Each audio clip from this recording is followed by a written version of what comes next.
ஏழைகளின் தோழர் நண்பர் இயேசு. இயேசுவின் காலத்தில் செல்வந்தர்கள், நடுத்தர வகுப்பினர், ஏழைகள் என 3 வகுப்பினர் வர்க்கத்தினர் இருந்தார்கள் என்பது வரலாறு. இவர்களில் ஏழைகள் மக்கள் தொகையில் பெரும்பான்மையினர்.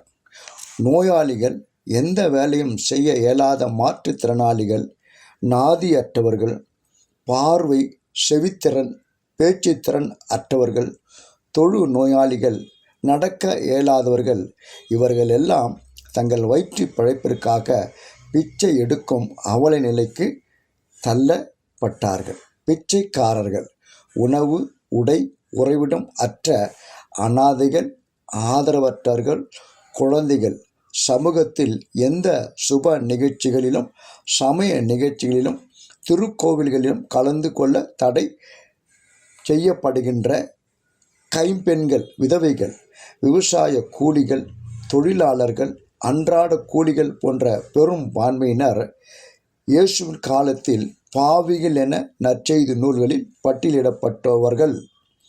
இவர்கள் எல்லாம் அன்றாட உணவுக்கு, சோற்றுக்கு வழியில்லாத பொருளாதார ஏழைகள், சமுதாயத்தில் ஓரங்கட்டப்பட்டவர்கள், ஒதுக்கப்பட்டவர்கள், புறக்கணிக்கப்பட்டவர்கள், குரல் அற்றவர்கள், உரிமைகள் மறுக்கப்பட்டவர்கள், வீடு அற்றவர்கள் போன்ற விளிம்பு நிலையில் உள்ளவர்கள், சமூக ஏழைகள், பிற நாட்டிலிருந்து இடங்களிலிருந்து பிழைக்க வந்தவர்கள், அரசியல் ஏழைகள்.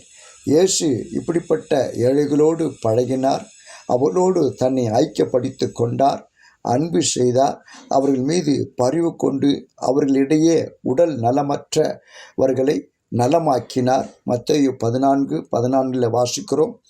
ஏழைகளுக்கு ஆண்டவர் அரணாய் இருக்கிறார். ஏசாயா 25:4 பதிவு செய்யப்பட்டுள்ளது. ஏழைகள் எப்போதும் உங்கள் நடுவில் இருப்பார்கள் என்கிற விவிலியம். அவர் இயேசு கிறிஸ்து செல்வராய் இருந்தும் உங்களுக்காக ஏழையானார். அவருடைய ஏழ்மையில் நீங்கள் செல்வராகும்படி இவ்வாறு செய்தார் என்றார் திருத்தூதுவர் பவுல். 2 கொரிந்தியர் 8:9. ஆக அவர் ஏழையாகவே இருந்து ஏழை மக்களுக்காகவே இறை பணி ஆற்றினார். நீ பத்திரப்படுத்தி வைத்திருக்கும் உணவு பசியாயிருக்கும் பலருடைய உணவு, நீ அடுக்கி வைத்திருக்கும் ஆடைகள் அற்ற ஒருவருடைய உடைகள், நீ குவித்து வைத்திருக்கும் காலணிகள் வெற்று காலுடன் பயணிப்பவர்களுடையது. எனவே நீ எப்போதெல்லாம் அடுத்திருப்பவர்களுக்கு உதவி செய்ய வாய்ப்பிருந்தும் மறுக்கின்றாயோ அப்போதெல்லாம் நீ அநியாயமாய் வஞ்சிக்கிறாய் என்றார் பாசில் என்கின்ற திருத்தந்தை. நமது உடையில் ஏழைகள் தங்கள் பங்கை பெற்றுக்கொள்ள இயலவில்லை என்பதால் நாம் அவர்களின் பொருளை களவாடுகிறோம். நமது உடைமைகள் நம்முடையதல்ல, அவை ஏழைகள் உடையது என்கிறார் அருளப்பர் என்பவர். மாசிதோனியா என்ற திருச்சபை மக்கள் வறுமையில் மூழ்கி இருந்த போதும் எருசலேம் திருச்சபை மக்களுக்கு வல்லன்மையோடு வாரி வழங்கினார்கள். அவர்கள் தங்களால் இயன்ற அளவுக்கு தாங்களாகவே கொடுத்தார்கள் என்று திருத்தூதர் பவுல் சாட்சி பகிர்ந்துள்ளார்.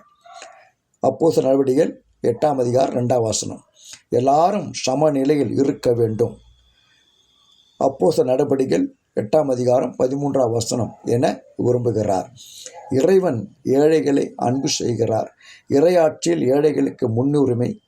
ஏழைகள், எளியவர்கள், பிச்சைக்காரர்கள், நோயாளிகள், மாற்றுத்திறனாளிகள், சிறைப்பட்டோர், ஒடுக்கப்பட்டோருக்கு விடுதலை போன்றவைகளே இறைவன் அறிவித்த நற்செய்தி. லூக்கா 4:18. ஏழைகளை முன்னிறுத்தி முதன்மைப்படுத்தி அவர்களுக்கு வாழ்வு வழங்குவதே இயேசுவின் இறையாட்சி பணியாக இருந்தது என்பது விவிலிய பதிவுகள். அன்னை தெரேசா போன்ற அருள் பணியாளர்கள் ஏழைகள், நோயாளிகள் ஆகியோரின் துயர் துடைப்பது, அவர்களுக்கு உணவளித்து, உடையளித்து, உறைவிடமளித்து உதவி செய்த செயல்கள் என்பது அவர் ஏழைக்கான அன்பை வெளிப்படுத்தியதாகும். ஒவ்வொரு செயலிலும் இயேசுவை கண்டார். வாயால் அறிக்கையிட்டு வாழ்வால் இயேசு விரும்பும் இறைப்பணிகளை, இறையாட்சி பணிகளை புறம் தள்ளும் வாடிக்கை கிறிஸ்தவர்களாக வாழ்ந்து கொண்டிருக்கிறோமா? சிந்திப்போம், செயல்படுவோம். கடவுள் உங்களை ஆசீர்வதிப்பாராக. ஆமென்.